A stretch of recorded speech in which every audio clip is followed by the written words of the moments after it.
are again. This is episode 4 of Ham Radio Takeaways. I'm Jonathan, KK7PW, joined by... Nick, KK7LZM. All right. Well, good to see you again, Nick. And Likewise. we are, as you know, we are looking at another informative and action-packed Ham Radio Takeaway episode. And for those that are new to our channel, we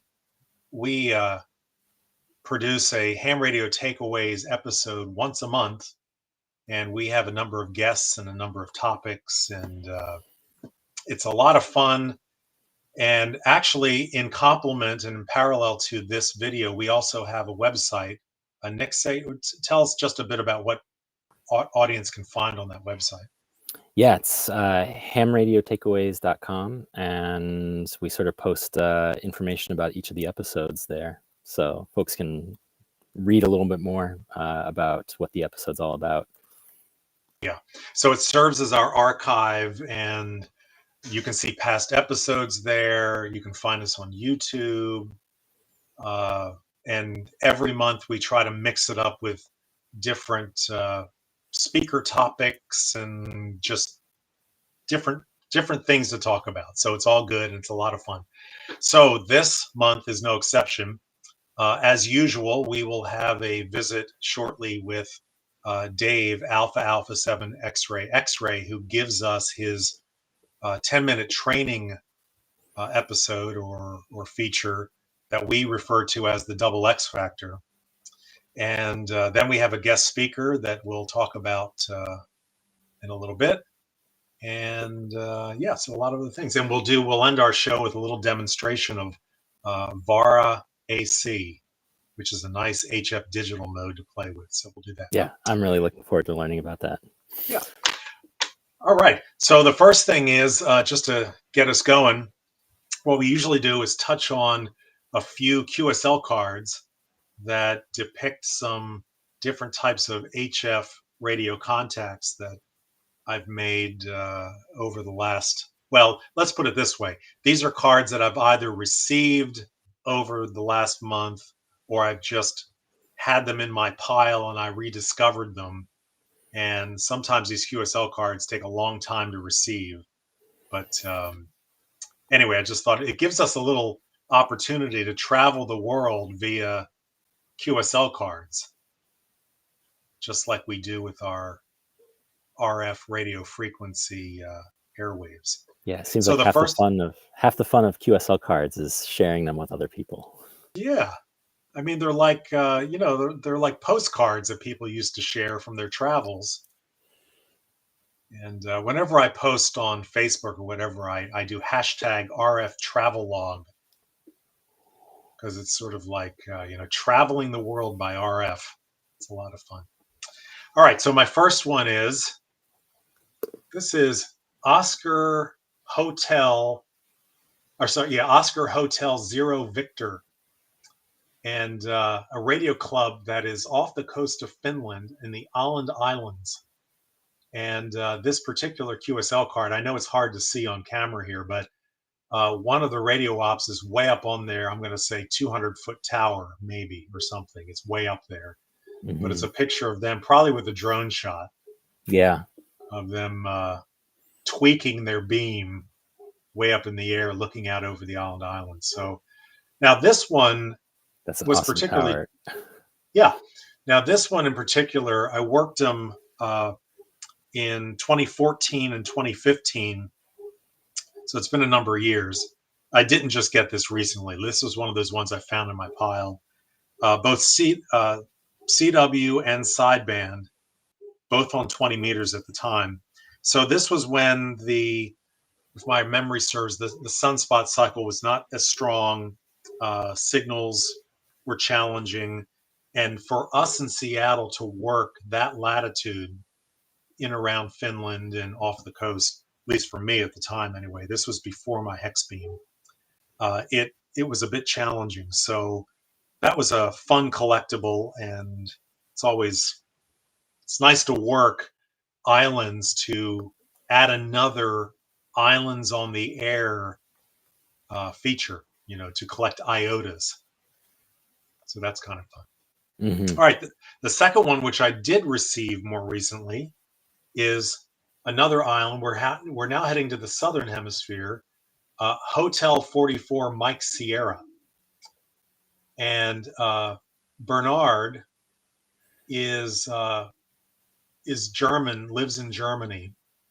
When he travels to the Solomon Islands, and he goes apparently frequently, when he gets back, he responds to QSL card inquiries.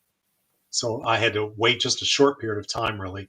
And if our audience remembers from our last episode, I think I ordered this through the Club Log outgoing QSL manager function. So he was listed in Club Log, and then I ordered it and sent it back. And so there you can see his operating station with a 50-watt amplifier, a solid state 50-watt amplifier, and working that in the Solomon Islands, and with good saltwater takeoff. And then the QSL card depicts probably what was a QRP rig that was running off of his solar panel and some batteries. So anyway, I don't know if you hear that hum in the background. Did you hear anything just then? Yeah, a little hum. Yeah, that was my amplifier going off, doing a beacon on VarAC, and we'll get to that later, but periodically that's going to happen. So anyway, Hotel 44 Mike Sierra, that was a 10-meter sideband chat. So I worked him. And can you go to details and just tell us how many miles that was? Because I don't remember Oh, yeah, off the top sure. of my head. But on 10 meter sideband, 6,000 miles. Yeah, wow. That's great. Yeah. Across the equator. Yeah. So that's very cool. And I was very excited to get him. That was a newbie for me. And I worked him in March. So not too long ago. So he got back to me pretty quickly with the QSL card. You might remember that back in March, we had a couple of days or a week there where the sunspots were just terrific and the bands just lit up, and we were working 10 meters all over the place. I mean, the solar flux index was like in 220 or something. It's way up there. Yeah. It's fantastic. So that was one of those days. Let's see. Well, I don't remember the top of my head what time of day. I think it was late afternoon I got them. But in any event, okay, that's the second one. The third one, I'm going to go to the African continent and visit Victor 51 Whiskey Hotel, Gunter, in Namibia. Now that was a fun one. And I also worked him on sideband. This was 17 meters. 17 is a fun band to use. For me, anyway, it's often very quiet. There's his spider beam that he's using. Right? And there he is at his station. It's always fun to see the landscape and sort of the actual operating context. Now, is that the same as a cobweb style? Believe antenna? yes, it's very similar. Neat. And it is directional. Very cool. So he must have a rotor on that, you're saying? Yeah, probably. Yeah. Okay. Up there. Yeah, so, and then this is there's the one you got. Yeah. So very there's cool. that. And with that, as a compliment, which sometimes will happen, he also passed along a postcard about dinosaur footstep prints that you can see if you visit. So just as a compliment, and he wrote, "Hi, Jonathan, Papa Whiskey. Many thanks for the QSO and your donation," because I added, when I use that QSL service on Club Log, I just add a little bit because, there's a cost not only to their printing, but to them getting it to the post office and all things considered. So anyway, he sent along this little postcard, just a show of a highlight of something that's, in That's his great. neighborhood, so to speak. A Okay, lot of and then fun. the last one I'm going to show is a throwback to 1991 when I worked Romeo Bravo 5 Fox when Moldova was still part of the USSR in 1991. So I was so excited. And I have to say, back in 91, those early 90s, the sunspot cycle was just wickedly good. And I was still on the East Coast at the time. I was in Pittsburgh in an apartment building. I had a Delta loop tuned for 20 meters, C-clamped to my fire escape, a wrought iron fire escape. So I had a great ground plane counterpoise, as long as I didn't tell my neighbors. And I was on the third floor, and I remember working all these European countries. And I don't remember exactly, unfortunately, that far back to remember Nicolay and the QSO that we had. But I remember working him because it was very exciting. So he's now in Ukraine, and he's a very accomplished radio op, as you can see from all his awards. Wow. And look look at that tower. Mm-hmm. So he does a lot of satellite activity, a lot of UHF, VHF contesting. Wow. And he's still active. Yeah, look at that station. Very impressive. Yeah. So anyway, these are the kinds of discoveries that you can make. And I've got a whole host of old QSL cards from countries that have transitioned into new entities. And this was one I just happened to discover the other day. So yeah, when we're just looking at the map, it's sort of interesting too, right? Right there, at least now in Ukraine, but not far from the Moldovan border there. So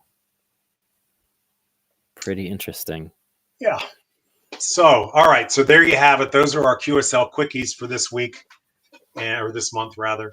And it's always fun. And if any of our audience wants to send us images of their QSL cards, it just occurred to me, Nick, we could build a gallery of cards on our website for people to showcase.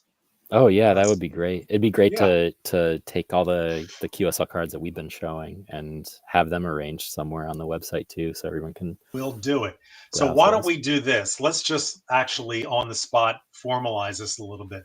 Let's have both, if people want to send us an image of their QSL card, if they have one, and or a card of a DX contact that you've worked, that you received, because that way we can associate that more easily with the radio op.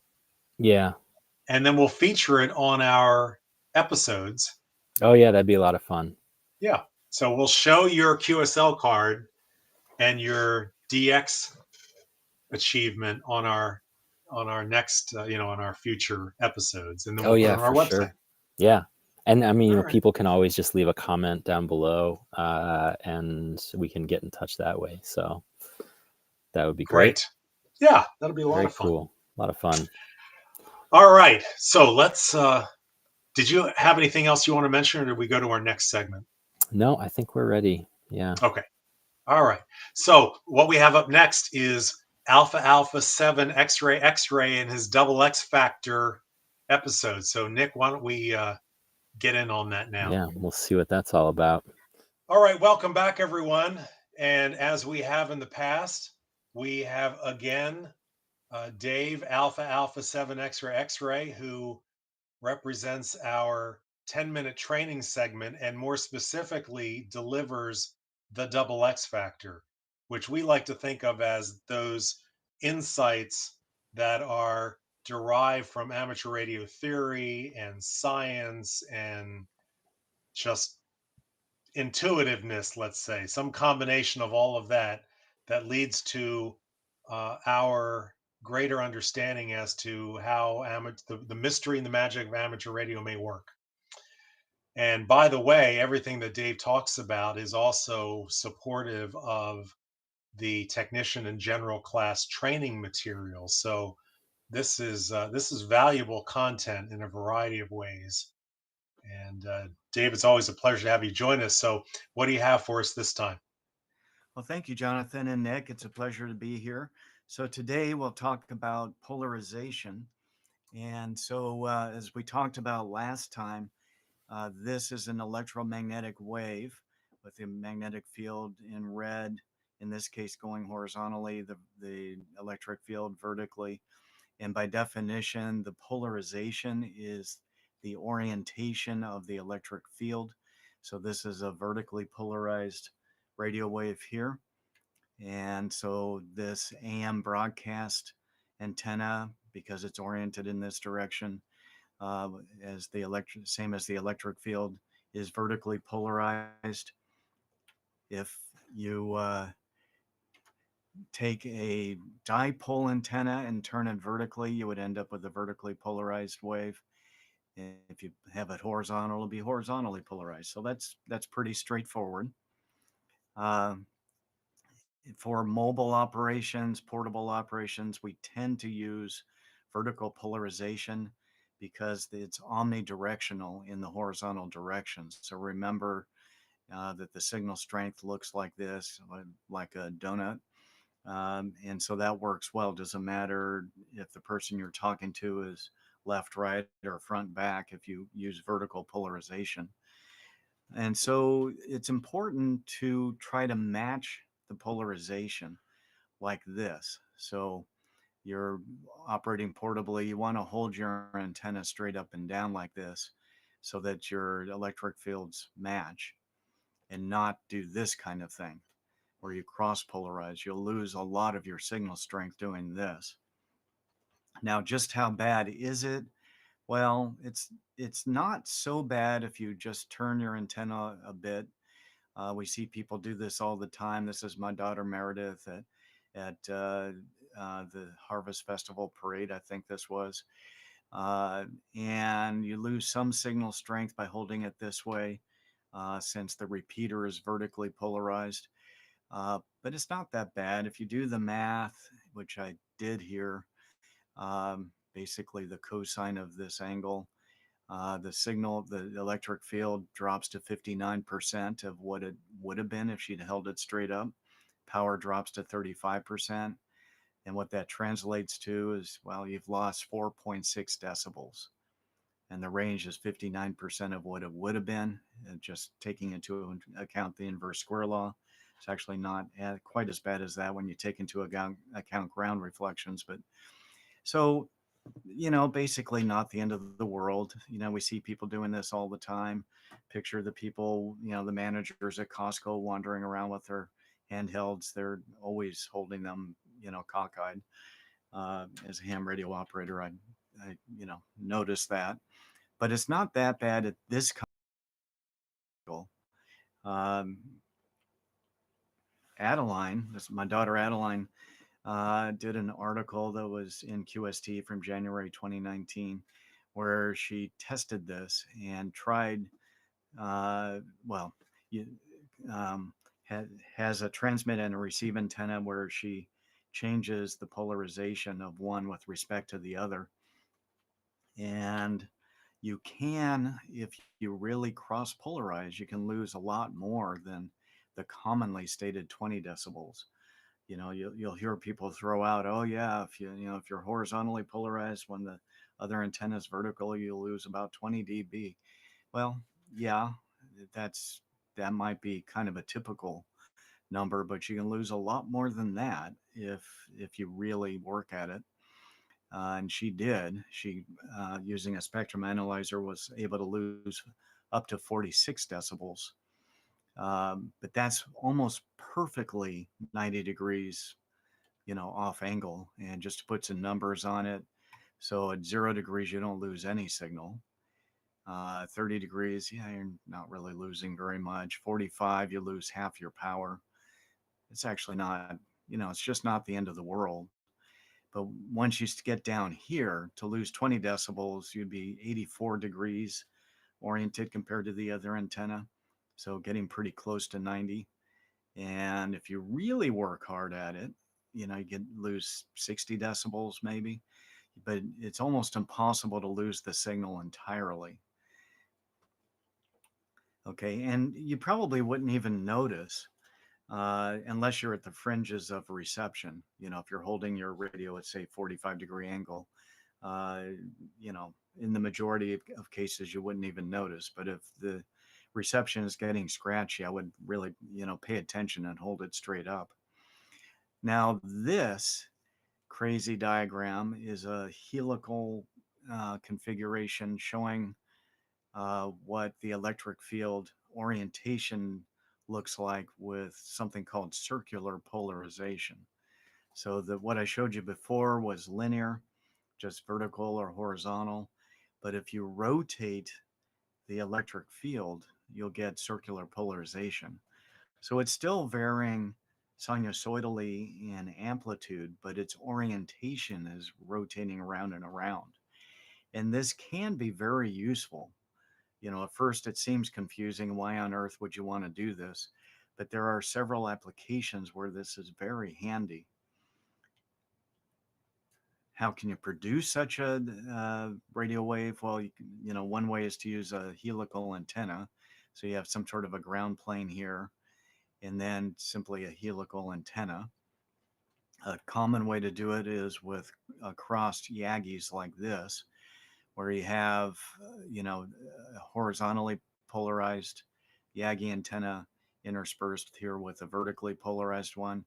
And then what you do is you adjust the phase that you feed the two um, by 1/4 wavelength difference. And they will then add in a way that they will rotate. Okay. Another way to do it is to simply separate the two by 1/4 wavelength physically, and then you don't have to worry about the phase difference here that you're feeding them. But either way, you end up with a circular polarized wave. Um, and, so this is a handy way to do it. One reason for doing this is to communicate with somebody with the other radio that's using linear polarization, but when you don't know what the angle is. So think about satellite communication, where the orientation of the satellite is constantly changing with respect to you because it's moving overhead in space. So it will generally, usually, not always, be using linear polarization. Certainly, the repeaters that we use for ham radio do that. The antennas that they use for amateur radio communicating on the International Space Station, they're linear. So if you don't want to have to worry about the orientation, you can just use circular polarization. What you will lose is 3 decibels going between the two, but only 3 decibels, and never more, never less. And that kind of makes sense. If you're trying to communicate with a vertically polarized antenna, you can imagine that really the vertically oriented Yagi is the only one that's effectively communicating with it. So half the power is, it's going back and forth, and, vice versa if it's horizontally polarized, and it works for any angle. So that's not bad. What this means is you don't have to worry about orienting your antenna. You just point it at the satellite, and you don't have to worry about polarization anymore. Think about television dishes, DirecTV and Dish Network. Those use circular polarization.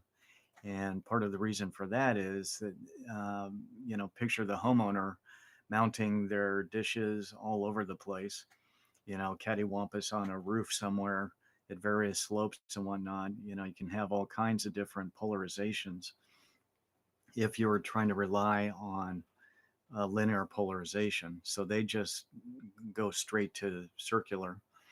And what they'll use is right hand polarization and at the same time, left hand polarization. They send two groups of signals over the same frequencies at the same time. So, just in the same manner that a vertically polarized signal doesn't work with a horizontally polarized antenna, the same applies with right hand um, circular polarization and left hand, where they're twisting one way versus the other. You can actually superimpose two blocks of signals in the same band of frequencies. So that's what they do. It's actually receiving both at the same time. So there are various reasons. Oh, here's another one. HF communication. Some people use vertical, some people use horizontal antennas. Uh, and the orientation, even if after refracting off the ionosphere, even if it maintained that same horizontal polarization picture, somebody else halfway around the world or a quarter of the way around the world, say, what might look horizontal in one location might actually appear to be vertical in another, simply because of the way you're standing on the planet's surface.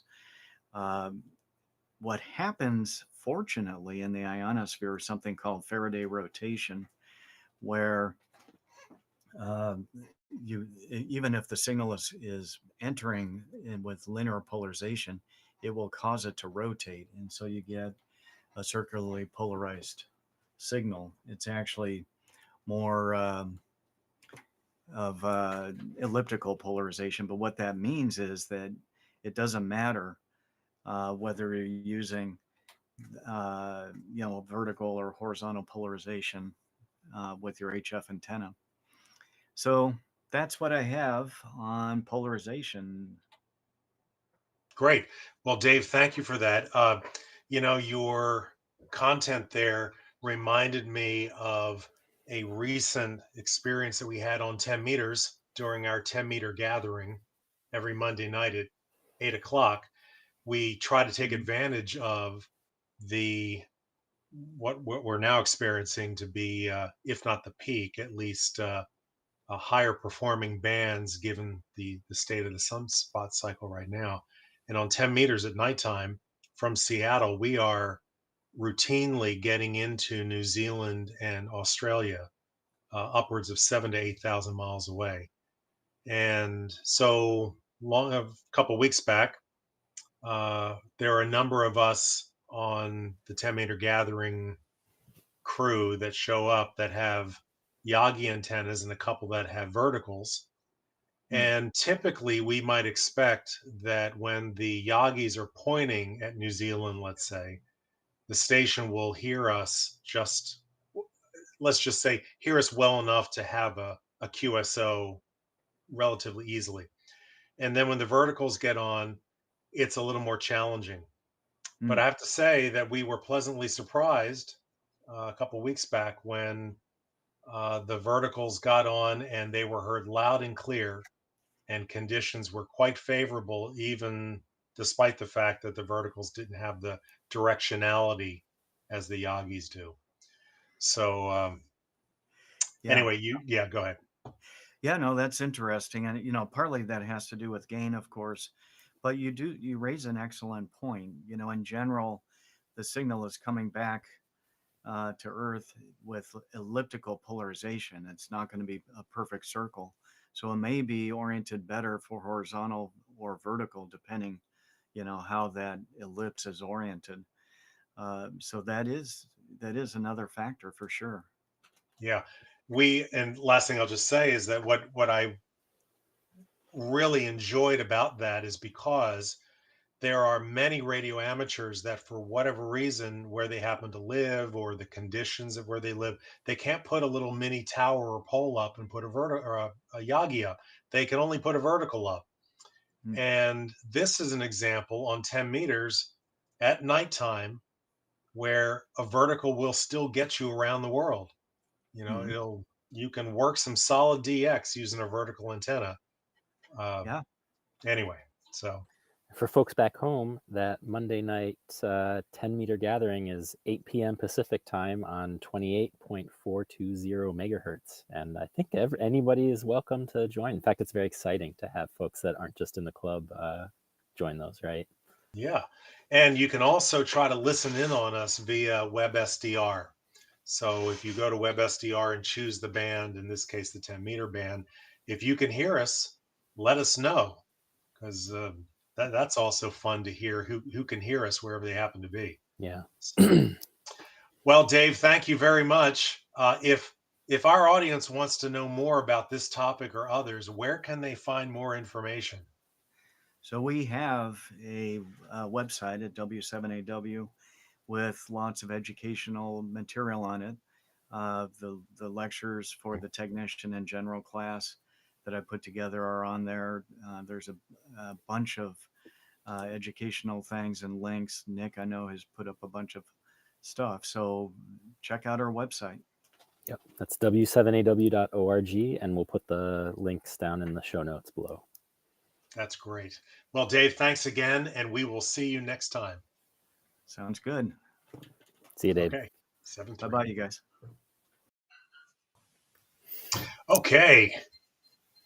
Well, that was a great segment with Dave, and I tell you what, I always am reminded of or learn something new, but at the least reminded of something that maybe I had heard of before, but it's always a nice refresher to think of it again. Dave does a good job with that. Yeah, it's amazing how good a teacher he is. Yeah. And he hasn't even been a ham for his entire life the way that some folks have, right? Yeah. So, yeah. Well, he took one of my training courses, if my memory serves, he and his daughters. I came across, and his wife, I think, as well at the same time. I think they all did it at the same time. Anyway, that's terrific. So, yeah, he's come a long way, and he's an excellent teacher, sharp fellow, interesting background. Maybe he'll share that with us in future episodes. So I just want to say that, at least for me, one of the ham radio takeaways from that segment is that, every antenna that we put up and try to work can work. They'll just have different operating properties, and it behooves us to be aware of what they are so that, we're taking advantage of it. Oh, for sure. Yeah. I mean, you can get a lot more performance by tweaking things, and, polarization can be a big deal. There's just a lot of levers that we have to pull, right, to get better performance out of our station. So it's exciting. Exactly. It's interesting. That's why the hobby's cool, right? There's just all Yes. this stuff to do. Well, and the thing is, fortunately, anyone can really get a lot of performance out of a piece of wire up 15 feet or Yeah. less, depending on band and frequency and so on and so forth. Or you can evolve progressively as your ham radio career evolves, so to speak, as the adventure continues to unfold. You can add antennas that have more particular performance specs. Mm-hmm. So, sometimes the adage that you get what you pay for, yeah, there's a little bit of truth to that. If you want to go beyond a wire that's just that omnidirectional lobe, shape of your transmission to a Yagi that's more directional, well, you're going to get performance benefits from that. Mm-hmm. And you don't have to buy it necessarily. You can make them, but totally. Yeah. I mean, the first antennas I've ever put up were just things that I made. I mean, I even made the Balun from plans I found online. Totally. You learn a lot that way, I'll tell you. I remember years ago, I was a Peace Corps volunteer in Jamaica, and I was a member. I'm not sure I was allowed to be a member, but I'm going to say I was a member. I don't think Peace Corps was necessarily hip to my being a radio op in Jamaica as a Peace Corps volunteer. Anyway, but I was a member of the Jamaican Amateur Radio Association. I remember years ago, we were looking at ways. They had fine equipment. They were stationed at the Jamaican Red Cross headquarters, and They had a nice tower and station. It was really an MCOM setup for hurricanes and earthquakes. Just really fantastic. And a lot of other radio ops, not a lot, I'm going to say 20 or so radio ops across the country that had their own stations and also properly prepared for hurricanes and so on. But anyway, I remember I was on a field day with them one time in the Blue Mountains, where Blue Mountain coffee comes from. And we were talking about, we brought antennas with us, but we were exploring ways of, and did, make Yagi antennas out of bamboo. And, that's a great resource for bamboo with wire attached to it. You can make your own Yagi directional. That's cool. And it's lightweight. Just use one diameter bamboo for your boom and then other lighter segments. And, anyway, it's quite doable. Okay, let's go to our next segment here. Thanks to Dave again. So now what we're going to do is just make some brief introductions to the upcoming swap meet schedule for the upcoming month of June. So this weekend, I'm sure folks already know about it, but this weekend is the annual CPAC ham convention. And as the billing suggests, it's the Northwest's largest ham convention. Seaside, Oregon, right on the Pacific coast. Friends of ours head down there, and I think WR5J may have his kite on the beach where he tries to work 80 meters off of an airborne kite. That's cool. An airborne vertical. That's really cool. So I'd like to have him and perhaps N70EP Tom as guests on sometime to talk about their experience at CPAC. Yeah. Both really interesting. Yeah, interesting that'd be folks. fun. So anyway, that's happening now. There's probably still rooms available. Most of the people that I know anyway that go, they register early. They get their rooms early. So for whatever reason, they're booked. But it's a great convention. Not only a great swap meet scene where you can buy used equipment and see what's going on, but there are really interesting sessions. One of them being Contest University, similar to what they had at in Dayton at the Hamvention. But workshops or sessions where you can learn a lot, and even VE testing, and then prizes. So you can throw your ticket in for a raffle. So anyway, there's that one. And then what's the next one? We had another one lined up. I think it's the Apple City Amateur Radio Club. Yeah, so that one's happening in Wenatchee. So on the east side, still in Washington State, but attracts folks from that whole Inland Empire part of the region, if not from the West Coast anyway, but it is more central and east to our state. And then so anybody who's listening that lives out towards there or wants to make the pleasant drive, hey, go check it out. I love how the grand prize for the raffle gets top billing here. Just a little sweetener. Exactly. Every ticket comes with a chance. Yeah. So, and you need not be present to win the grand prizes. Usually it's the case, the hourly prizes, you need to be there. Right? But the grand prize, you don't, because it happens usually at the end. And, folks may not be able to stay. That's right. Get your friend to pick up a ticket for you. Yes. I'm still working on that for the CPAC. Yeah. So anyway. Yeah, so these are a lot of fun. And then we have another one. Yeah, I think there's the Port Ludlow. Yeah.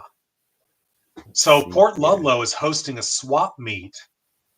I imagine it's going to be weather permitting. I can't say that for sure, but being outdoors.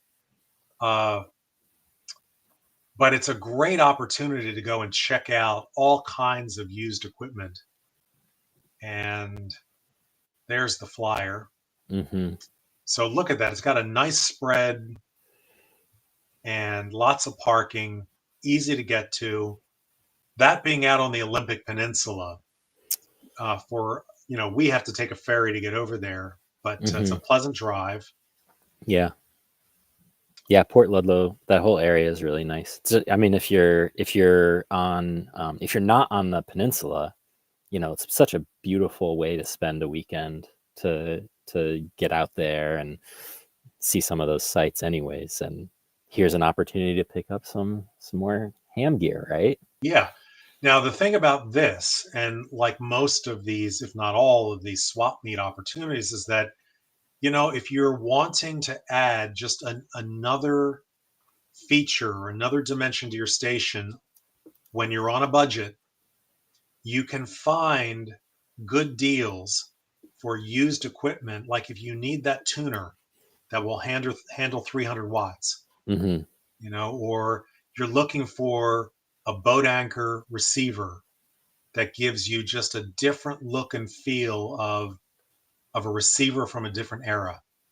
You might find one for $25 that still works, or maybe it requires a little bit of updating, but not a wholesale, restoration. So you can find a lot of deals. It's really, really worthwhile to go to these events and just see what you can find. So there it is. Okay. And no entrance fees, by the way. It's free to get in. That's nice. So, okay. So, and do we have one more? We've got just the link to N7 CFO. Oh, just yes. a reminder about the many, many, many things going on. Yes. So I just want to say that Lynn, N7 CFO, is terrific about keeping his website current on the laundry list of events that are occurring month to month. And so I just want to put a plug in that anybody who's listening to us also go to his website and take in all the other opportunities to travel around and visit and take advantage of these events. So thanks to Lynn for doing that. And I hope that in the not too distant future, we can have Lynn on as a guest, because he has some other things to talk about in addition to, his event schedule. So. Yeah, right. I mean, clearly somebody that's this plugged in, they've got something to share. So yes. Yes. Yeah. Okay. Well, great. So I think that's it for our events this time around. Yeah, I mean, just the DX World, the usual DX World plug here, just to see. Maybe we'll take a quick look at the timeline. Yeah. Plenty of stuff going on. Oh, yeah. So there's a lot of good, summertime de-expedition activity going on.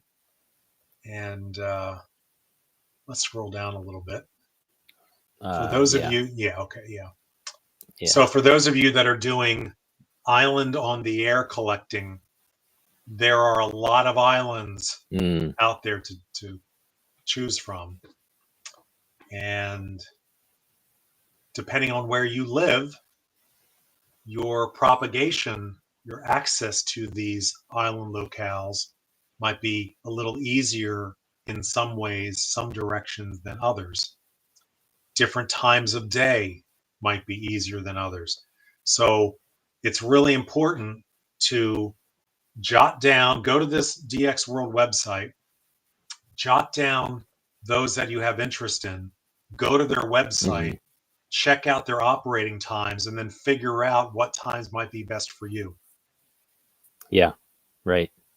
And a lot of these folks, if you follow these links, they've got their own website that includes a lot of details about the, like you're saying, right, when the schedule operations and things like that. So yeah, what modes will they be running, at particular times? So, that's by the way, I just want to say, and when we last episode or the episode before, when we did a walkthrough on some of the DX cluster websites that we can choose and some of the software that gives you DX spotting, those also include filters. So if you, for example, want to know only what CW stations are active at the time. And you don't want that to be intermingled at that moment with FT8 active stations. You can filter out FT8.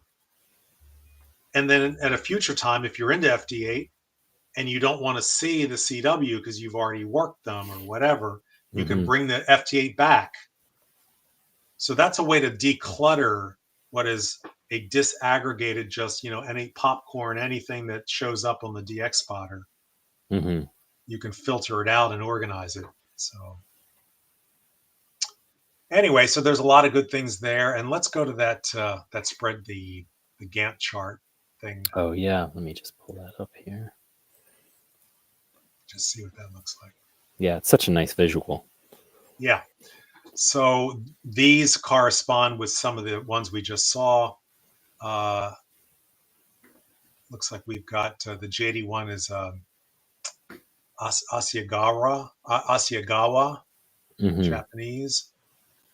And the 5H3, I think that may be Kenya. Right. And they've got this, the nice thing about this visual is they've got each of these linked to the relevant, right? Oh. You can just pop in. Yeah. Agasawara, sorry. Yeah, we can read all about it. And if they've got more information or they've got a link to a website or something. Yeah. So let's hover over the 5H. Top right. Top right, yeah. Tanzania. Okay, not Kenya. Yeah, Tanzania. And then the KH0 is that's going to be, don't tell me. Oh. Okay, Saipan. All right, that's great. And what's the Juliet Golf 8? Oh, JD1. That's a Gasasawa again. No, the one on the top right. Yeah. Same thing, yeah. Oh, Minami Torishima. Great. All right. So anyway. Oh, let's do the Foxtrot Whiskey 7 to the right there.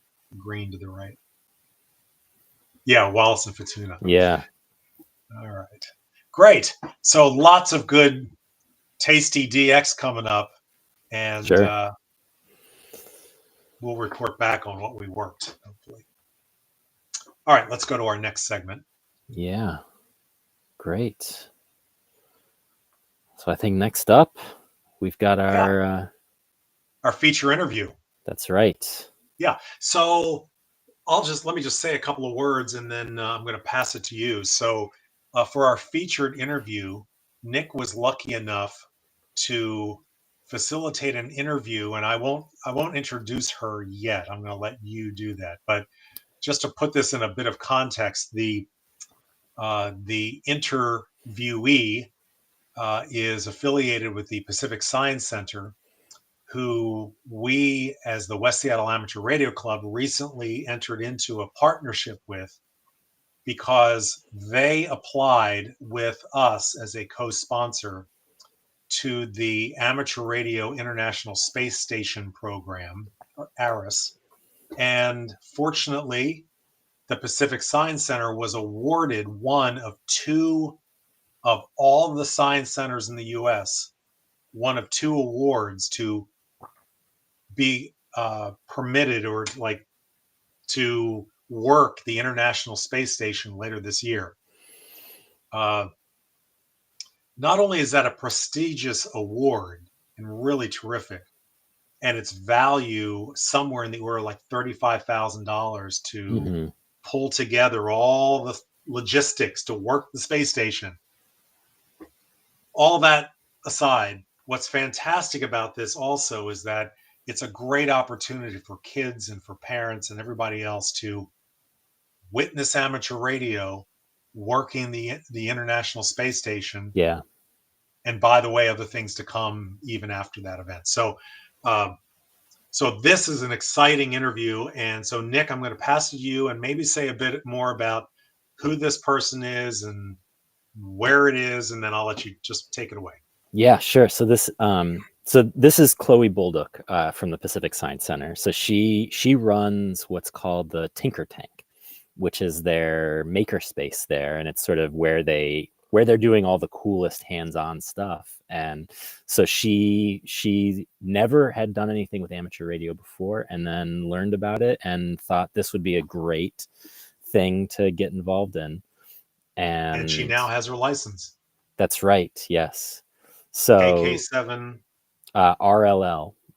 Although I think that she said that she applied for a vanity license. So she's just, I mean, it's so inspirational to see it. And I guess I won't go on very much more because I think it's a great interview that she explains all this stuff. But it's just great to see someone so excited about amateur radio and connecting that with a much broader public community, right? It's not just about being insular, it's about sharing that with everybody. I thought that was really cool. That's a great ham radio takeaway. Yeah, exactly. But I guess without any more, going on, let's just hear what she has to say. So yeah, great. So my name is Chloe Bolduc. I'm a makerspace facilitator in our Tinker Tank department. So the Tinker Tank focuses on a whole bunch of interesting, fun ways to integrate all realms of STEAM. Used to primarily focus on like engineering activities, but now we incorporate all sorts of things. So my day-to-day is making cool things and trying to turn it into activities. Pacific Science Center loves emphasizing people being curious and how we can nurture that through different types of activities or exhibits or whatnot. So we just try to support that mission in everything we do.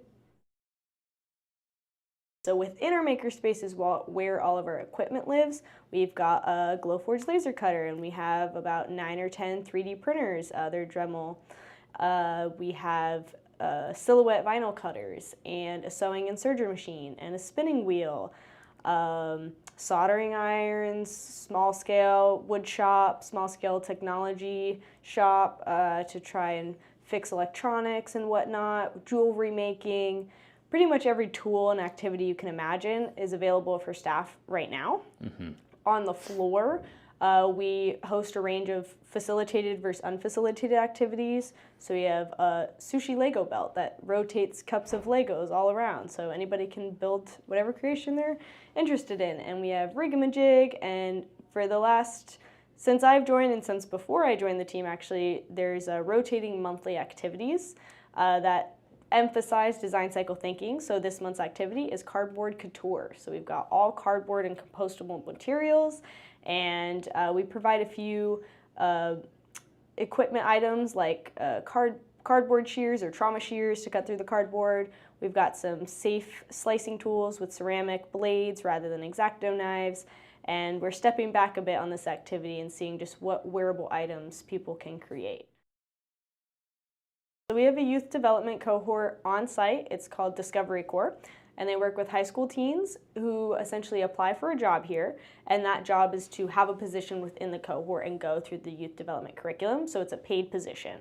And they do learn some tasks like being on the floor, interacting with guests, sometimes facilitating things like our animal care facilities, tide pool, butterfly house, but they're never responsible for it because they are in a development cohort after all these. They're just trying to learn these skills.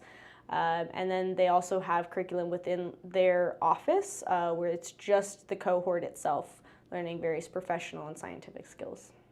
Very cool. Yeah, that's great. And so you said these are like high school kids, Mm-hmm. and like how long is this program? Are these kids that They can be in it for all 4 years. Okay. It was only recently restarted after COVID, so it's not as formal of we've got this cohort of freshmen and sophomores and juniors and seniors. It's kind of a mixed bag, but every summer thus far since reopening they've accepted new students into the cohort. That's very cool. And is the Tinker Tank also open to just kids that are coming into the Science Center, or is it really aimed specifically at these programs, or how does that work? We would like to serve everybody. So Tinker Tank is still very much in its prototyping stage.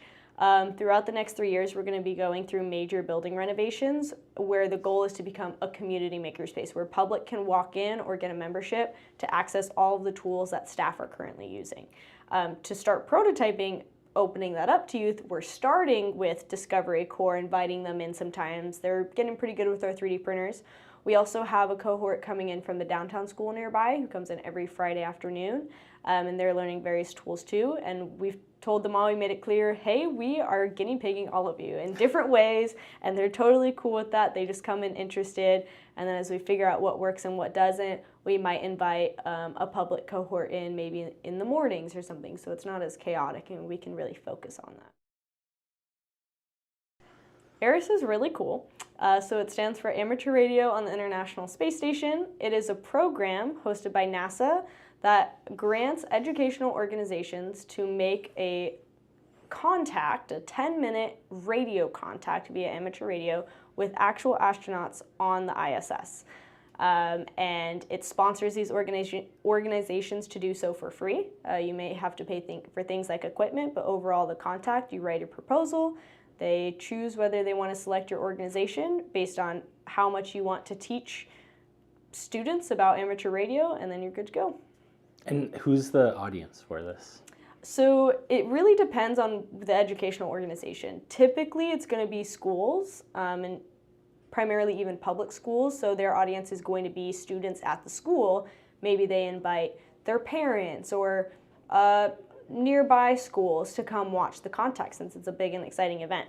For our contact, since we are a little bit different than a school, we're going to have our Discovery Corps Youth Development Group be the students that benefit and that are actually talking to the astronauts.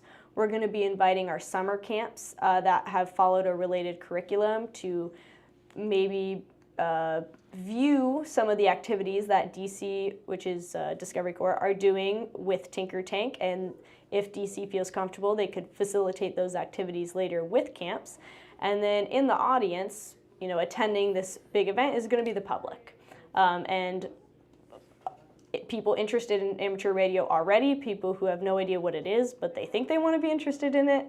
So we'd really like to explore as many avenues of populations interested as possible.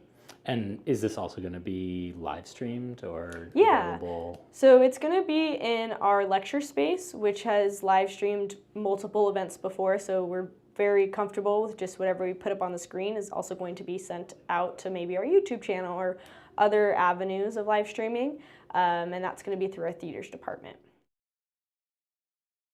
It's going to be a very short process, so yeah, okay. I can walk you through what the event leading up will be as well. Sure, yeah. So let's say you're an audience member, you just bought a ticket, you're walking into, you're going to be in an IMAX theater, so all these movie theater seats and this giant screen up in front. There's going to be some guest lecturers sitting up there, ready to talk a little bit about their work, some related to amateur radio, maybe emergency communications, satellite communications. We're trying to gather a diverse group of lecturers there. They're going to give their presentation maybe with some slides up on the IMAX screen, and then we're going to discuss what ARIS is. We're going to introduce the Discovery Corps program and why we've selected them, and then the whole audience is going to watch them use a radio to talk to astronauts. They'll be able to hear the students asking questions, they'll be able to hear the astronauts' response, and then we'll say, if you're interested, here's how we did it, here's some resources, please come join us. Because Tinker Tank is all about building, tinkering, making, the activities that we are going to offer are going to focus on that. So we are going to offer building a tape measure antenna, which members of West Seattle ARC taught me how to do, and then we use that antenna for direction finding with the fox hunt. So we're going to allow the teens to also do a fox hunt around the Science Center. We're going to introduce other types of antennas like arrow shaft antennas, because that's a material that we'd love to see if we can source locally and have them, you know, cut the arrow shafts themselves to the proper size and whatnot. And so they're really going to get the hands-on experience of building smaller kits like attenuator kits or whatnot, rather than an entire radio, but then they could work on fixing a radio. If we purposely break a part of it, they have to kind of take it apart and identify the components, and then practice small-scale satellite contacts where we're not relying on the astronauts to answer, but mostly speaking through repeaters because I have a license so that they can operate under that. Very funny story. I find it funny. I really do not like using social media, and I barely used Instagram. But there was one week where I was just on my Explore page, and the most random videos kept popping up, and I saw a video of a guy holding an antenna, kind of turning it, and I was like, what could this possibly be? This was funny. So I read the caption, and it was, did you know that, you can apply for your educational organization to host an ARIS contact? And I was like, what is this? So I just started looking it up and getting into this rabbit hole of, oh, the proposal window is open right now. I can write a proposal and we can talk to ISS astronauts. That is all I need to know. So I went to my manager and I was like, I have a crazy idea. I don't even understand it all, but I feel comfortable writing a proposal. And she said, okay, go for it. And then people just kept saying yes to me, and I still don't really know why. And so the more I learned about amateur radio was just so that I could write some sort of decent proposal based off of an Instagram video. And now I'm back to not using Instagram. I crammed it. I think it took me maybe a week or two of just going through.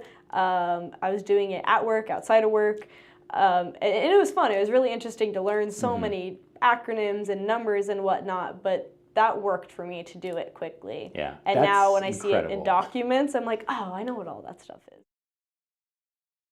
Made my first contact, I mean, I didn't really, but I was there for it, and Eric allowed me to talk on under his license, but it was a successful ISS contact. So when they came in and they taught me how to build the tape measure antenna, we did the Fox hunt. After that, we used Eric's Aeroshaft antenna, and the ISS was just passing over this narrow pathway between the Science Center and the park next door, and that's exactly where we made the contact, and it was cool.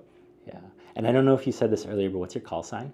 It's Kilo 7 Romeo Lima Lima. Excellent. I just changed it for vanity, so I was like, I haven't said that in a bit. Cool. Very good. Okay. And I guess have you done any contacts that aren't a satellite bounce? Have you done any? Yes. Yeah. Okay. So I did a couple contacts with Eric's daughter, Lauren. Nice. We did it just on two sides of a door here at the Science Center. We also have done it off of a repeater. And I do intend to join both West Seattle ArcsNet on Mondays and the Youth on AirNet on Thursdays. I just keep forgetting to bring my equipment home for some reason. But one part of the proposal, you're required to work with an amateur radio club. So I just went on ARRL's website and just looked up local amateur radio clubs. I think I chose the top 3 that looked the most established. I went through everybody's websites, and West Seattle ARC really, really stuck out to me, but I wanted to just make sure we had any backup options. So I reached out to, I think, 3, and I did not hear back from 1. So I started seeing what avenues various radio clubs could help us with, because it seemed that the 2 I'd been talking to had different strengths.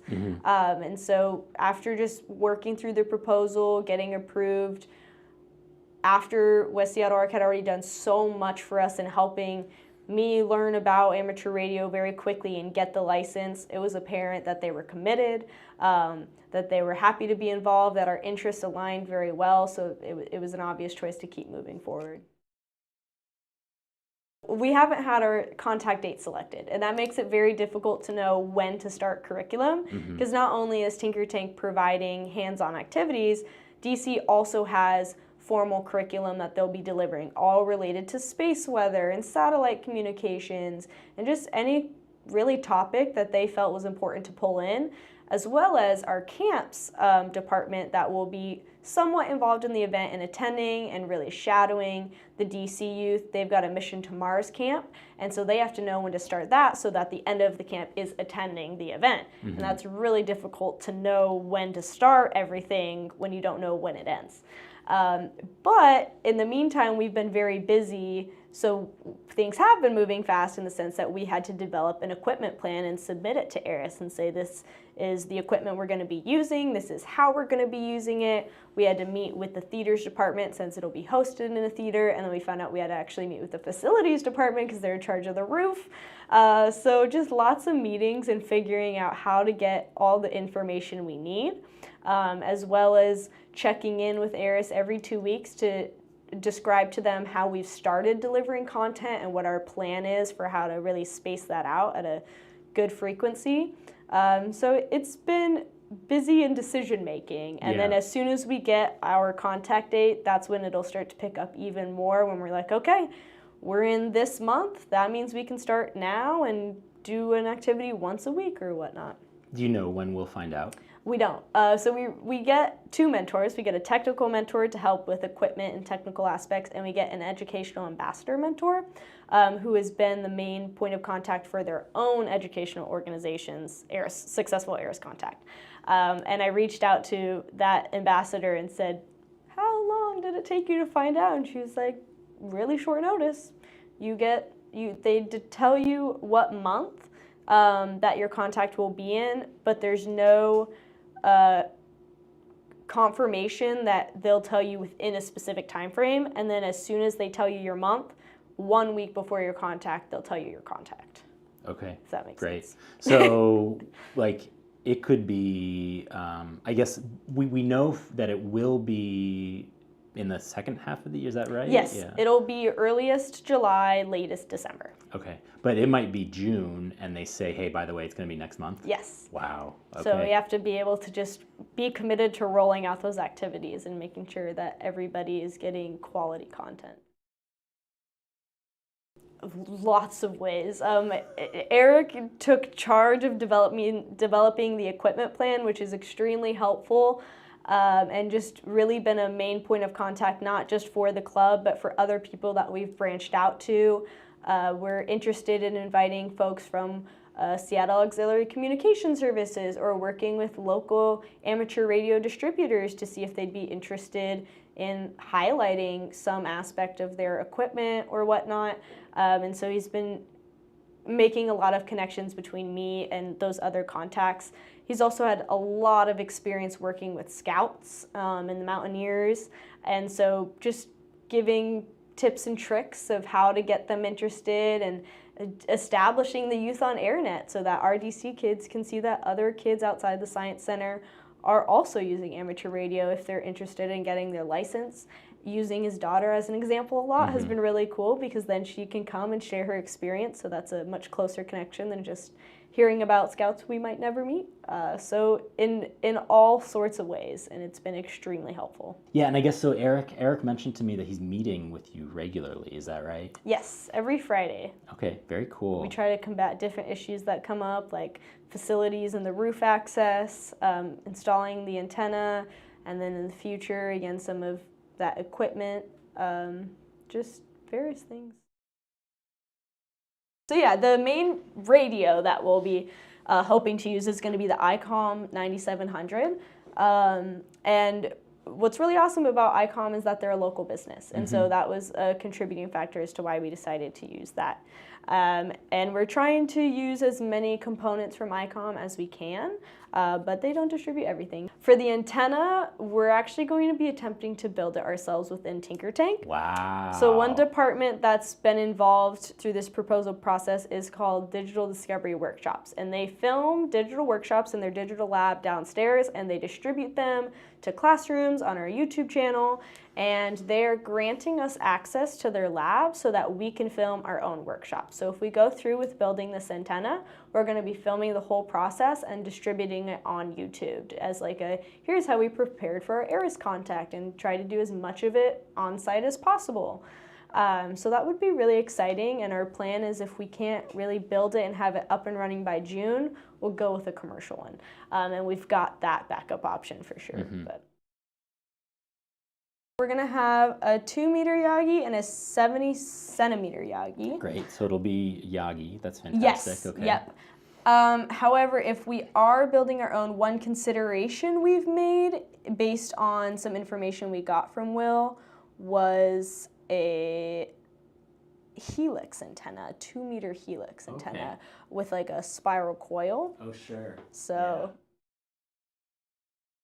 we've got the primary station, and we also have a backup station.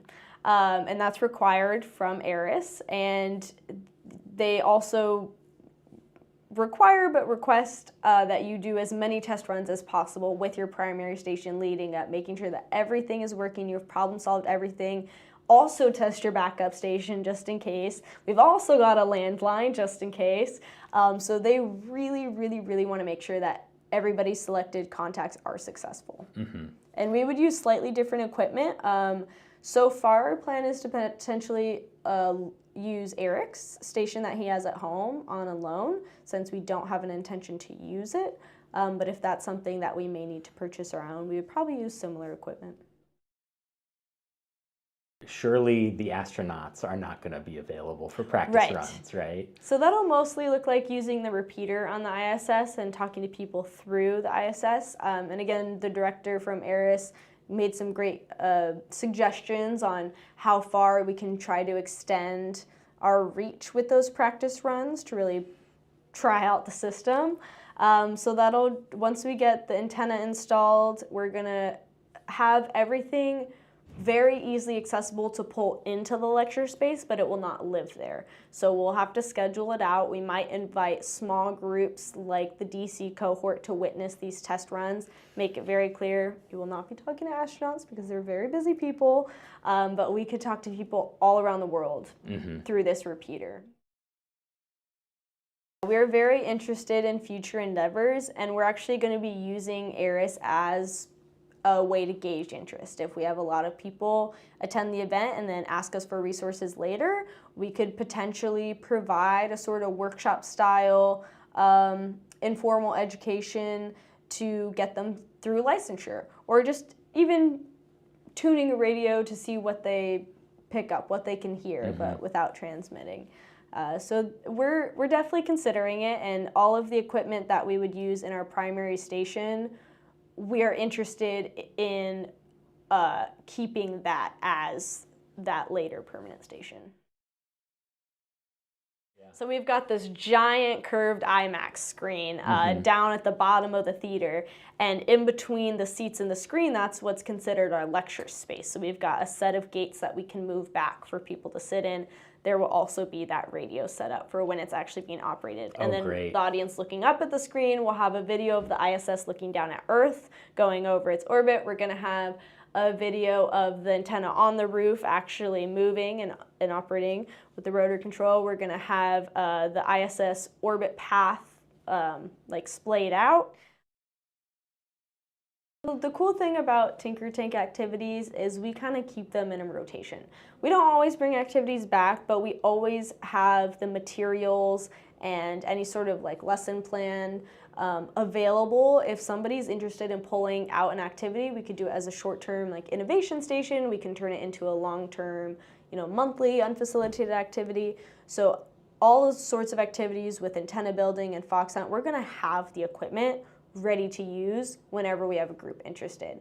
We're prototyping different types of teaching styles with something like cohorts. So if we do have an amateur radio license cohort where we lead them through licensure, they can access all of those activities. And that's when we can pull in the curriculum from DC if they're willing to share, or from camps. Or each year that camps offers their Mission to Mars camp, the youth in that camp could access a satellite contact by the end of it, even if it's not with astronauts. Number one, we would love for you to attend the event. And also we would love your ideas. I come from an educational background, so I am super comfortable developing all sorts of lessons across all sorts of domains, even if I don't entirely know what I'm talking about. But by the end of it, I will know, hopefully, what I'm talking about as I teach it. So if you have any sort of idea, we thought of potentially developing an emergency skills camp, focusing mostly on amateur radio. We've also thought about, if we do establish a permanent station, having a maker-in-residence format where we have an amateur radio hobbyist come in, describe their work, and construct an activity themselves with our support and our materials and whatnot. So we would just love to hear, if you do attend the event and you think it's a success and would like to keep going with it, how you want to be involved, because we're really open to a lot right now. PacSci, we are selecting our youth development cohort to be the students that benefit, but we are an all-ages museum. We would love to excite all ages of learners, of curious people with amateur radio. So if the type of programming that West Seattle Arc is looking to do with older audiences, we would be happy to support that or in some way contribute or collaborate as well.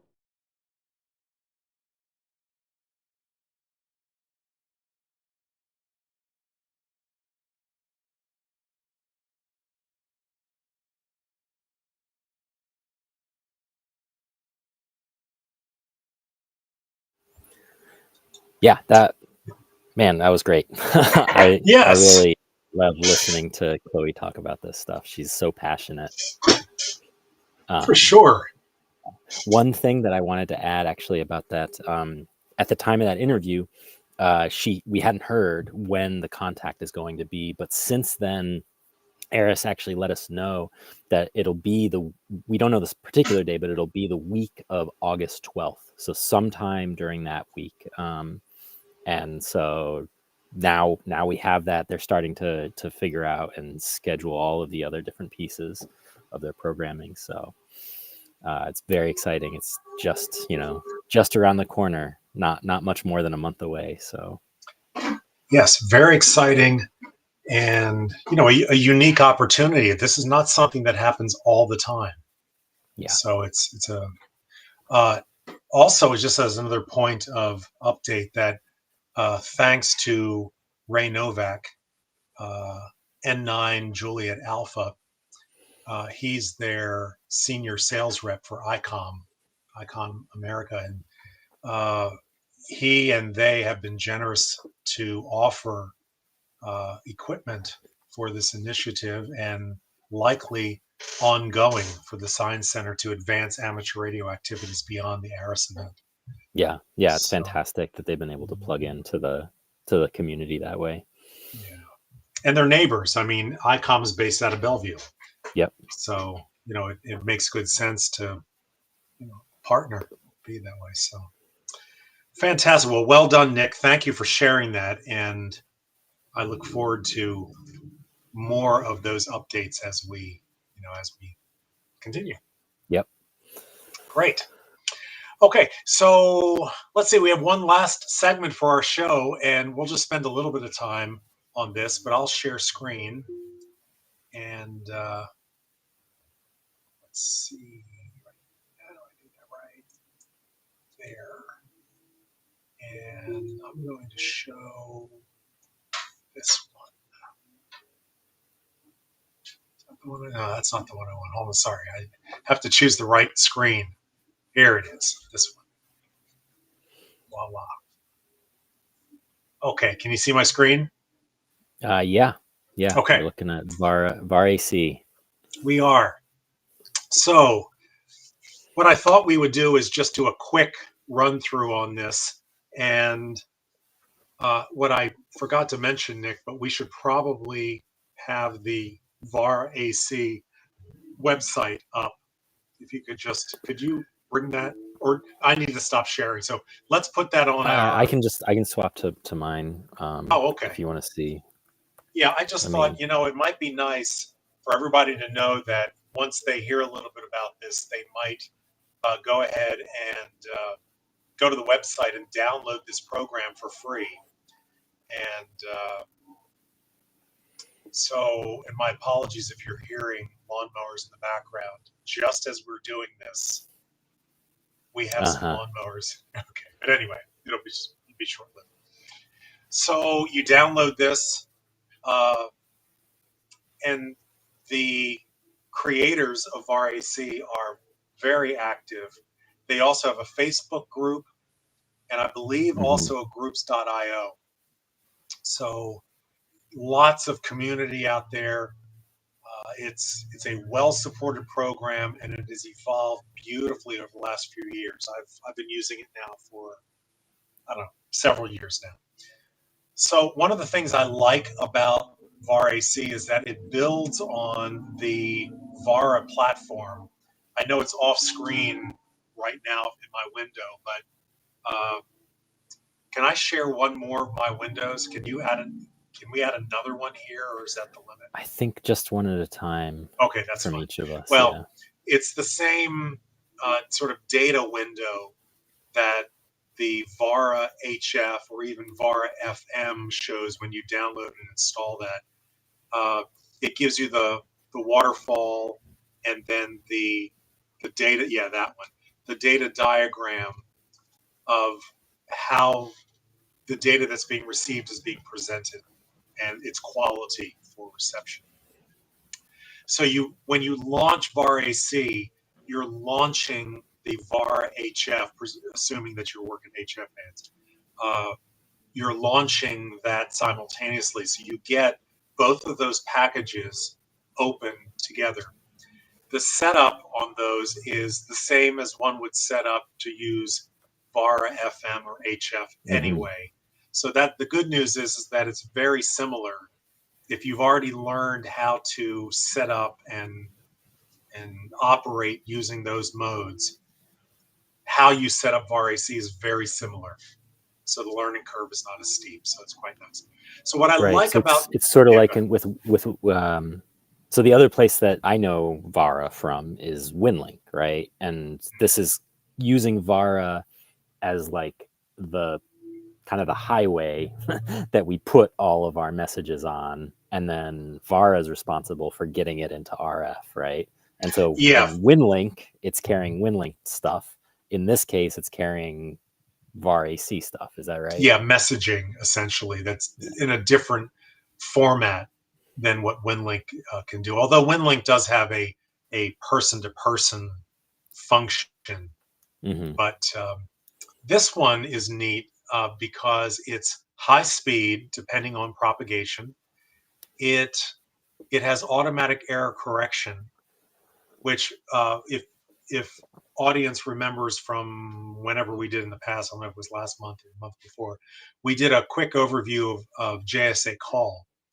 And JSA call has different speed modes. It's also a full message exchange platform, unlike FT8, where you're limited to 13 characters. Is that what it is? Yeah, I think it's 13 or 16. Anyway, a short number of characters. It's not really a messaging app. It's a, for all intents, it is an exchange application.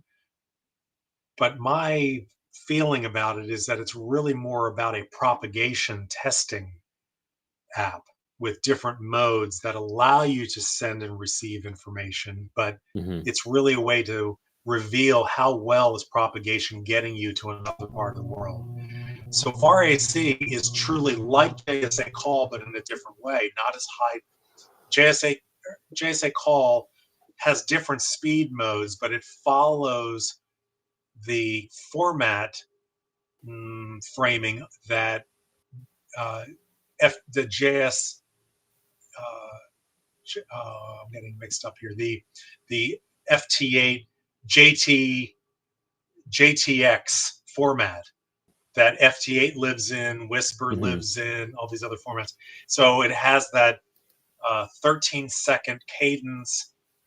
It has the limited characters. It has a very similar window GUI graphic user interface experience and setup. In fact, the setup for JSA call is almost exactly what you would find to set up that that FT8 format program. So VarAC is a more free-flowing application for messaging. And what I like about it is when you're typing in JSA call and sending a message, which I really like to use, by the way, this is not at all a dismissal of JS8. They're just different. And what I like about JS8 is that you can type complete messages and it can be 6 lines of text. And depending on the speed that you choose, it might be every 6 seconds or it might be every 15 seconds. But it will send it off until your message is complete. Now, the receiver can't transmit until that's done. Now, that's true here as well, but what the receiver can do is prepare messages, have them begin to send right when there's a gap, and VarAC will uh, offer automatic error correction, so you won't lose. It will repeat itself if there's Right. any character loss, whereas JS8 doesn't have that. It shows up just as ellipses that just indicate you didn't hear this. Mm-hmm. Right, You right, didn't right. receive this part of the sentence. So in any event, looking now at VarAC, it's a high-speed, multi-frequency, auto band changing application, meaning that the calling frequency, and right now I'm on 20 meters on the calling frequency of 105, 14105, it will prompt me and the receiver to automatically move off the calling frequency of 5 other optional frequencies. Mm, So it distributes the load and gets everybody out of the calling frequency. right. Now, it Yes. used to be a function that I would get prompted and I'd have to select it, but now it does it automatically. It's really nice. I like that. Uh, Neat. Secondly, is you can send and receive images and messages, and you want to be mindful of the size of your file and the quality of your connection with the receiver. But this makes it much more functional. In fact, up in the upper right-hand corner here, there are 3 different modes of operation that one can choose from: a simple, a more advanced, and then an MCOM mode. Mm. So each of these offer different attributes, and uh, And those suffice, yeah, modes are like the way the application works, or are they modes the way that we think about modes is like SSB versus CW? No, no, it's not that, right? no, it stays within the same data exchange Hmm. mode, but it would bias towards, let's say, in an MCOM context, more bare bones data throughput, and especially if you're Right. sharing files. Uh, if the other person is set up to receive and to be in that same mode, it's a more streamlined Hmm. functionality. Whereas, let's just say the simple mode is one where this is a more casual QSO Sure. rag chew, conversation. Uh, so this offers you that, which is nice. It also offers a virtual mailbox, so you can send and receive asynchronously messages that will digipede to wherever you want it to go. Oh, cool. Right, so that person gets on and finds a message there, which is nice. Very cool. And from an MCOM standpoint or some other, that could be helpful, because if you are part of a response team and you don't need to be directly interacting with the net controller or somebody who's managing multiple inputs, you can use that asynchronous mailbox as a way of providing updates for that person to get to when they're ready. Hmm. Interesting. So So now, if you're doing that, so the usual way where you're just directly sending messages, I would be running Vara and VarAC at the same mhm, time, right? mhm. And so would you, and then you'd be transmitting, and my VarAC that I'm running would be hearing that because it's connected to my Vara HF application that's connected to my radio, and I'm receiving that, right? And it'll recognize all of that, right? Okay. Totally. So that's sort of like when you're doing a WinLink P2P, peer-to-peer sending scenario. Yeah. With this digipeated scenario, would there be a third station in between us that's acting as that digipeater, or how does that work? Yeah. I mean, it could be if we're operating. Uh, it's a couple of ways. One is that if when the eventual receiving station comes online and is heard by another station, that station will be alerted that there's mail for them. I Right. see. I would imagine that the most easy or simplified fashion of delivering mail is to send it to that receive station most directly if they're online. But what this allows for is for mail to be shared where we all share mailboxes. And so you don't have to be online to have mail sent to you. Right. And actually, JSA Call has a similar function like that. So JSA Call can also send and have available mail for that person. And when that in JSA Call, not to sort of muddy the waters here, but these are useful distinctions, but there's also similarities. They just perform differently. But the JSA Call also has a function where if you send a CQ to all call to anyone that happens to be on that frequency at that time, that is the prompt that will have a station who has mail for you to let you know, and then you can retrieve that mail from that station. So they each have their own way of doing that.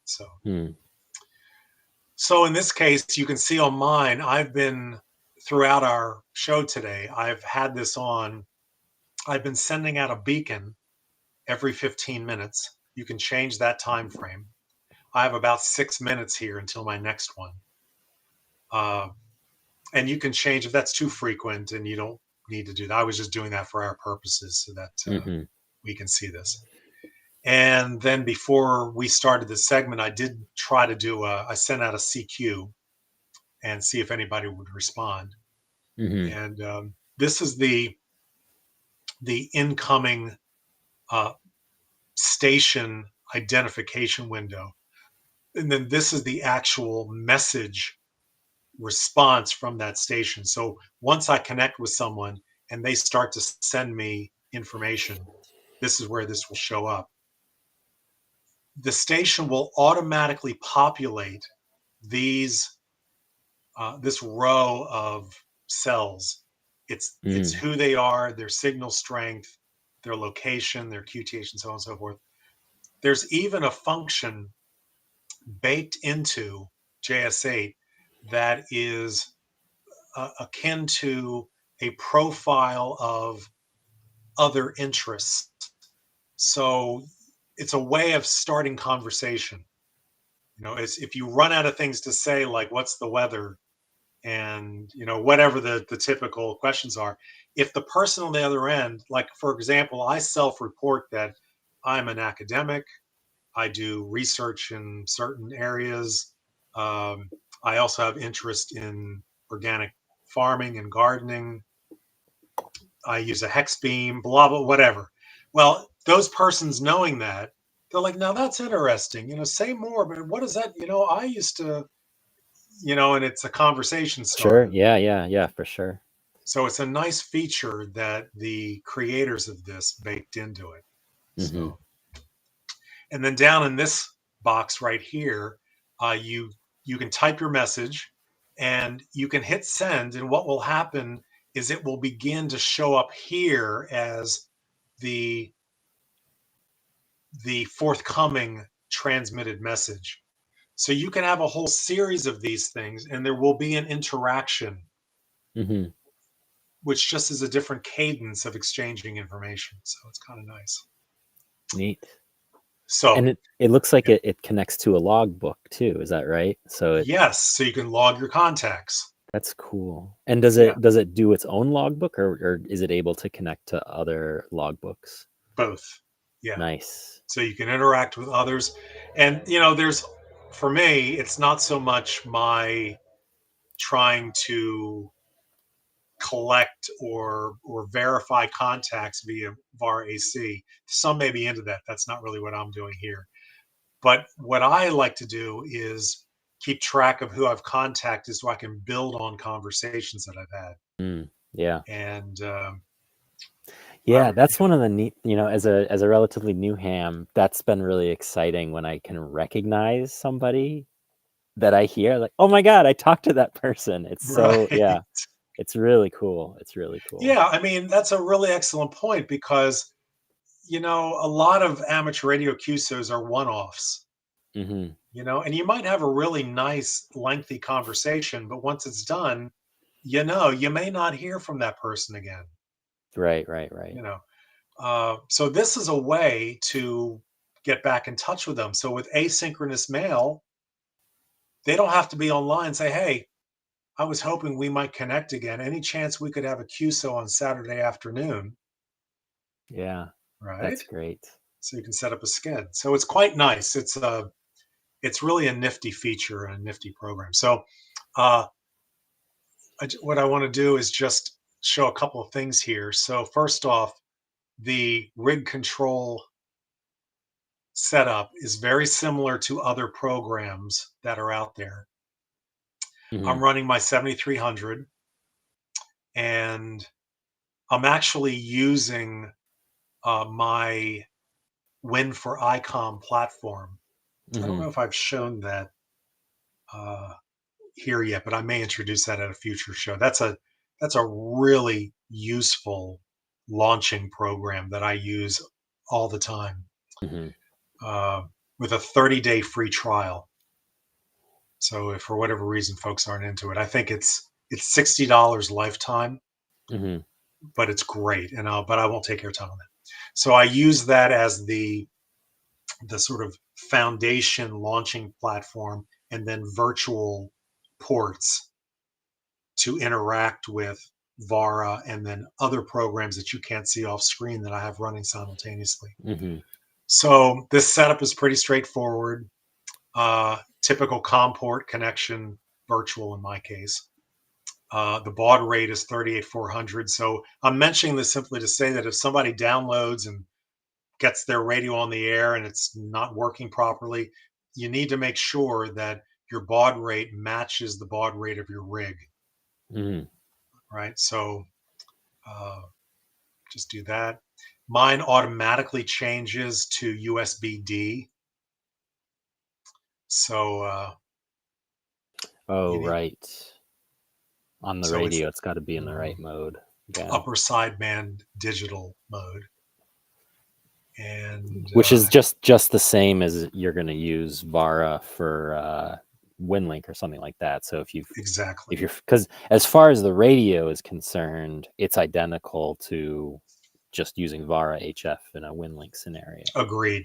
The wild card here is that for 7300 users and other ICOM rigs, even Yaesu rigs, and many other rigs, they'll have the capacity to recognize the digital mode that the application represents, but older rigs may not, and it may require, like for years I had an old FT 857, a Yaesu mobile rig, which I actually had to press and hold a button to put it into its digital mode. It didn't do it automatically, and which, back to our earlier segment about Hamfest, if you find some older transceivers, they'll work with a sound card. They'll function. You just need to know how to put it in the proper mode on the rig in order for it to interact properly. Okay.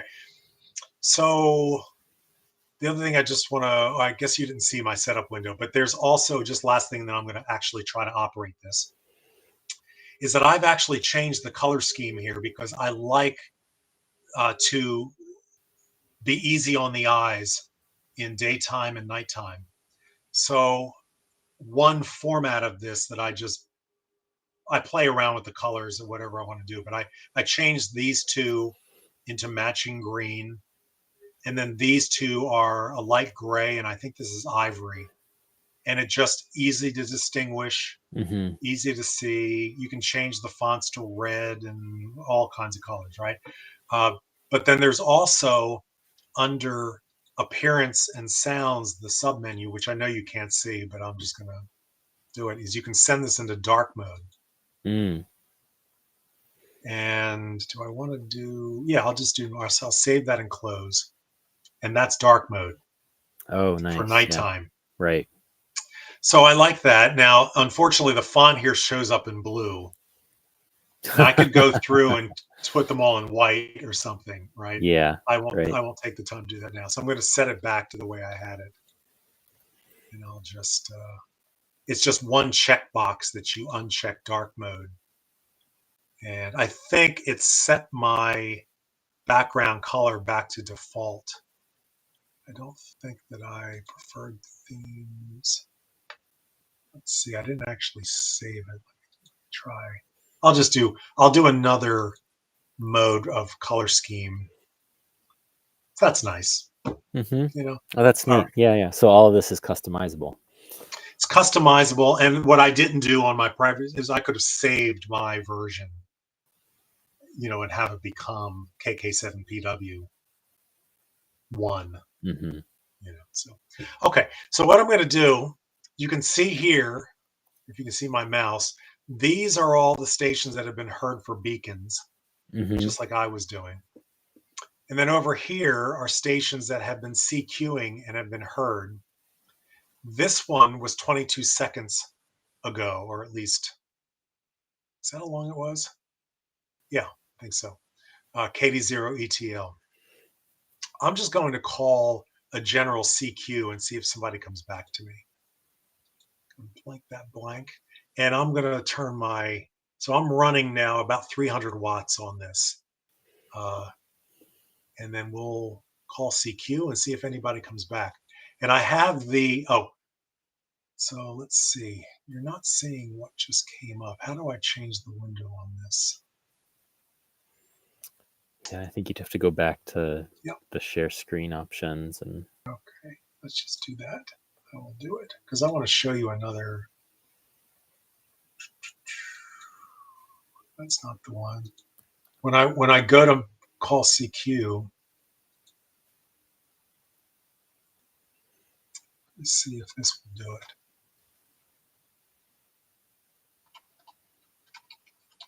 Oh, I just missed it. Okay.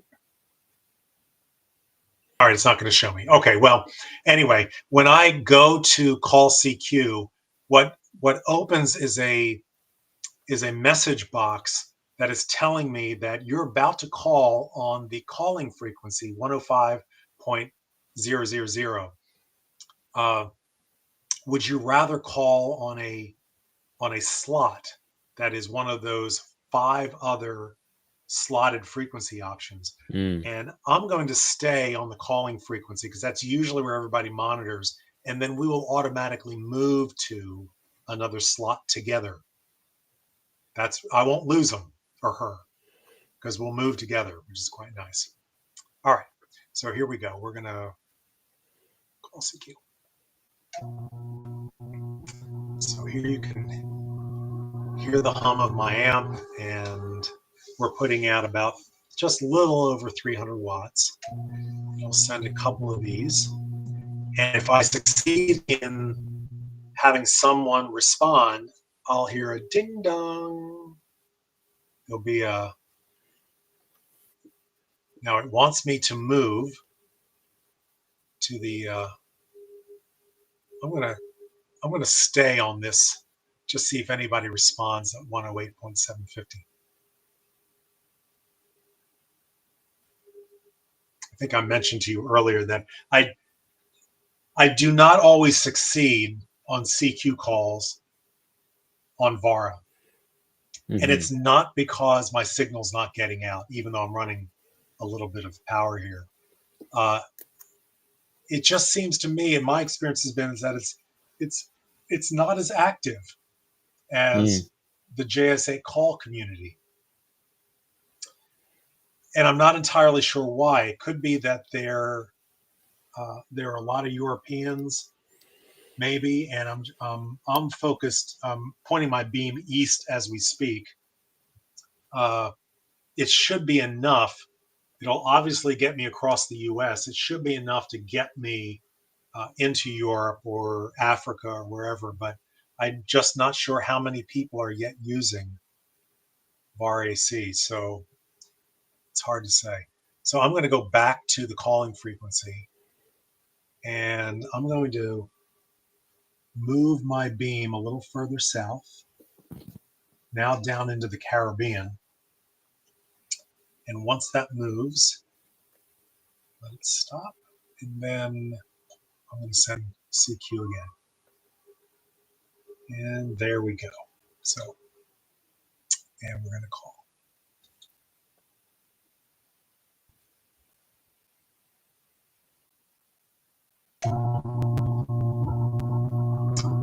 So we'll see. Now maybe there's somebody in the southeast of the U.S. So My previous bearing was more central to north biased across the US.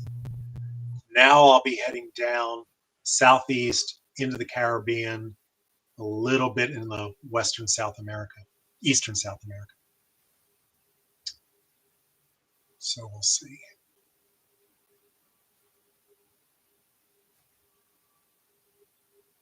I've had some really nice chats on weekday mornings and midday, but not sure why we're not getting more QSO opportunity here. Okay, so I'm going to go back to the calling frequency.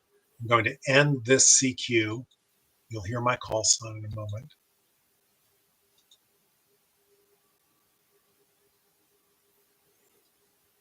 I think so. It's thinking.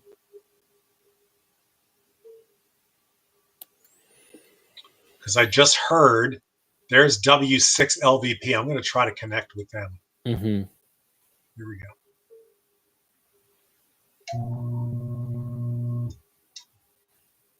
I think this will succeed.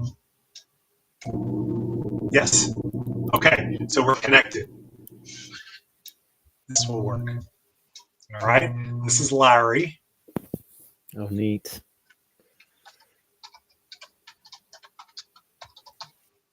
So I'm going to say hello from Seattle.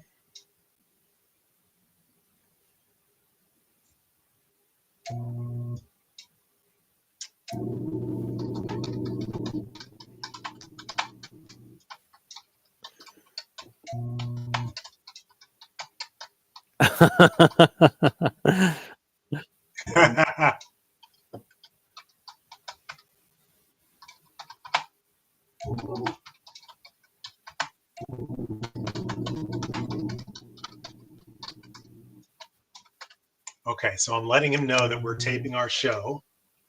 All right. So Larry, you can see how it's populated the data down the bottom here. All right, so that's his grid square, and he's in Santa somewhere, Santa Paula. Right there. Yes, I see. Yeah. All right. Okay, so now he's sending me a message back. So notice how quickly the exchange is. It's a nice quick back and forth, and we have a good contact here, a good connection rate. How is everything up your way today? All is well, sunny, and nice to be on the air. We're having a May gray day, low clouds.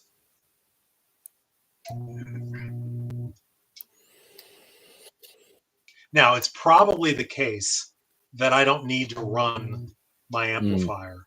We probably don't need 300 watts to do it. This is 100 is probably enough, and even less probably. But for our purposes, I wanted to do it just so that we don't have any drop off. You know, so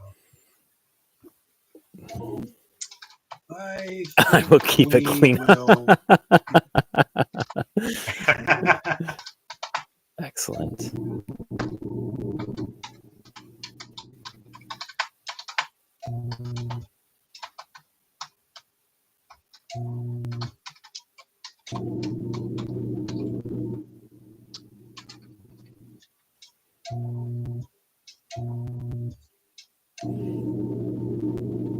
All right, so he's just northwest of Los Angeles, it looks like. Yeah, sort of in a very nearby. Yeah, so you know, it's a fun program. It's free. You can see when he's typing. Yeah, see that? yeah, right. right? All of this is happening RF. This is not internet. There's no internet here. So it's a powerful program. You can download it from the website, configure it, and you are in on it. Oh, he's running, yeah. Interesting. So he remembers having spoken with you before. That's cool. Yeah. Yeah, I thought. Flex 6400. Interesting.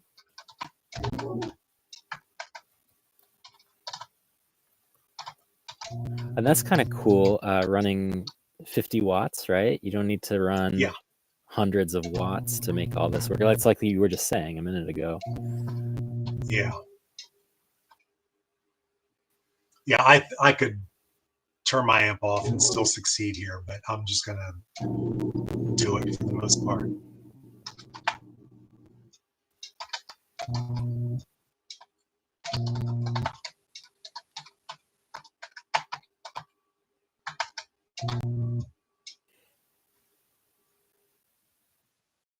$50 amp-hour LiFePo battery. That's nice. So here's the thing. Each one of these interactions are unpackable.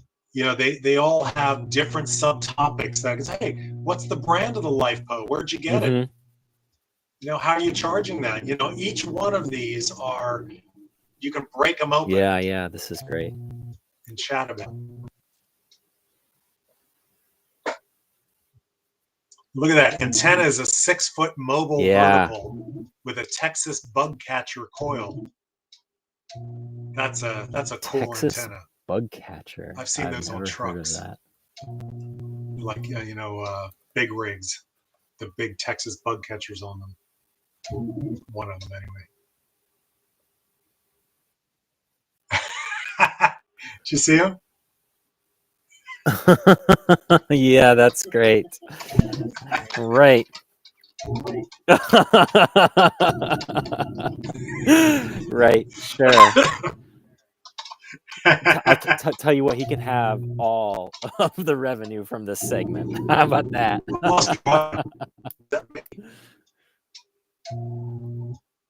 I can't hear you as well now. You hear me okay?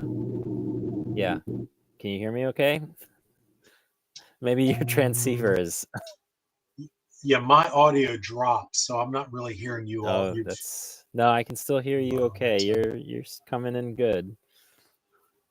Okay. All right. So I think what I'm going to do is I'll close this off with him, and then we'll wrap this up.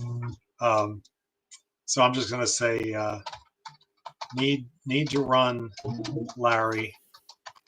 Thank you for the demo. Really appreciate it. You can check out the video soon once we upload to YouTube and to our homepage at Ham Radio Takeaways. Spell that right, hamradiotakeaways.com. That's right. Yeah, that looks correct to me. Yeah. 73 from Seattle.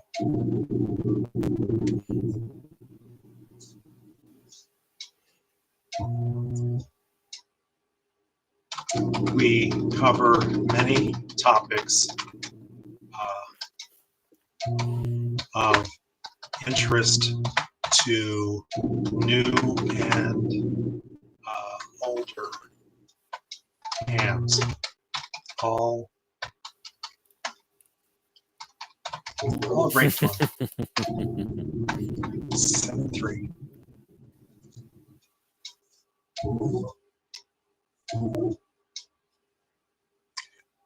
Now, are you able to put up that former screen and maybe bring up Larry's QRZ page? Pull that up. Let's see. So this is Whiskey 6 Lima Victor Papa. Okay, so Larry initiated the disconnect, and I'm going to QSY back to the calling frequency. And you heard my call sign in CW right at the end. Mm-hmm. And, no. No QRZ page. W6 Lima Victor Papa. Oh, did I get it? I see. Whiskey 6 Victor Lima Victor Papa. Yeah. Okay. I'm going to stop sharing here. All right. I will switch over. Great. Here's Larry's QRZ page. Well, Larry, thank you so much. Yeah, that was great. That was great fun. Yeah. All right. So I'm going to first license in 1960. Active for 5 or 6 years, then took a 50-year break. That's awesome. Well, great to have him back, and thanks for the QSO and helping us demonstrate VarAC. So, well, Nick, okay, so that concludes our show for this month, and I'm not sure that we've planned fully what we're going to do next month, but we'll have another guest speaker and a feature and some more updates, and should be a lot of fun. So anything else you want to mention for the good of the order? No, I don't think so.